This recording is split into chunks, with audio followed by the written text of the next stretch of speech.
When most people think of Vincent van Gogh, they imagine swirling skies, blazing yellows, and the emotional turbulence of his late work.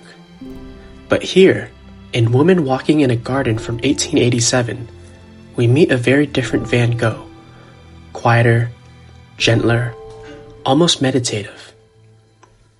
Look at the way the woman seems to dissolve into the dappled light around her.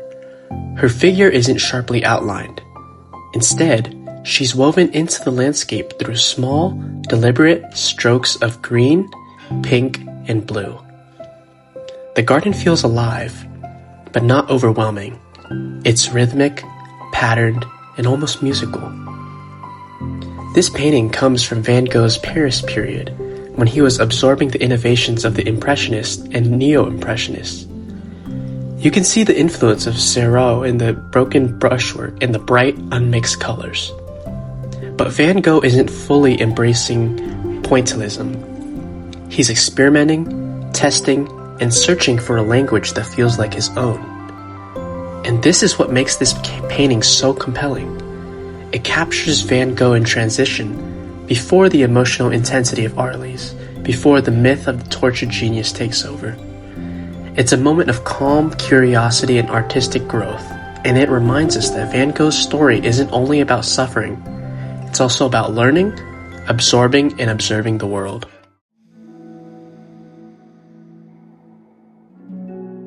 Now this next painting might surprise you.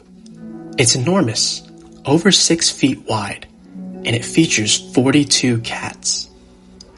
Carl Kahler's My Wife's Lovers, painted in 1891, is one of the most ambitious animal portraits in Western art.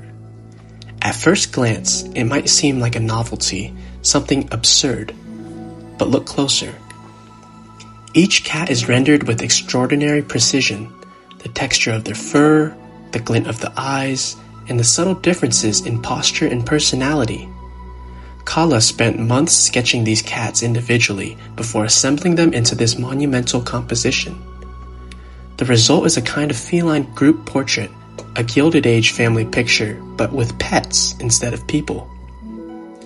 The painting was commissioned by Kate Birdsall Johnson, a wealthy San Francisco socialite who reportedly owned hundreds of cats. For her, these animals weren't accessories, they were companions, symbols of comfort and domestic luxury. And in the context of the late 19th century, a period of rapid industrialization, urbanization, and social change, this painting becomes more than just a curiosity. It becomes the window into the enormous world of the Gilded Age elite. The painting even survived in the 1906 San Francisco earthquake and fire, rescued from Johnson's estate. It toured Madison Square Garden and became a cultural spectacle. Even today, it's rarely discussed in art history classrooms.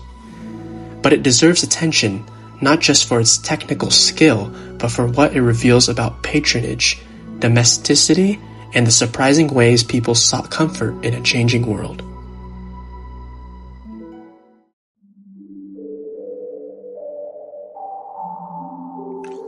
Our final work takes us into the dreamlike world of Margaret Macdonald McIntosh, a central figure in the Glasgow style and one of the most innovative symbolist artists of the early 20th century. In the May Queen, we see elongated, ethereal figures arranged in a delicate, almost architectural composition. Their bodies seem to merge with the decorative patterns around them, flowing lines, stylized flowers, and shimmering gold leaf. The figures aren't meant to be realistic. They're symbolic, existing somewhere between the human and the otherworldly. Macdonald's work draws from Celtic mythology, spiritual symbolism, and the emerging language of Art Nouveau. But what makes her art so striking is the way she blends these influences into something deeply personal.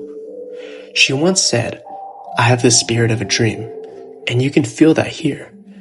The painting seems to hover between walking and dreaming, between the physical world and the realm of imagination. Despite her enormous influence on early modernism, including her husband, Charles Mackintosh, Her work has often been overshadowed.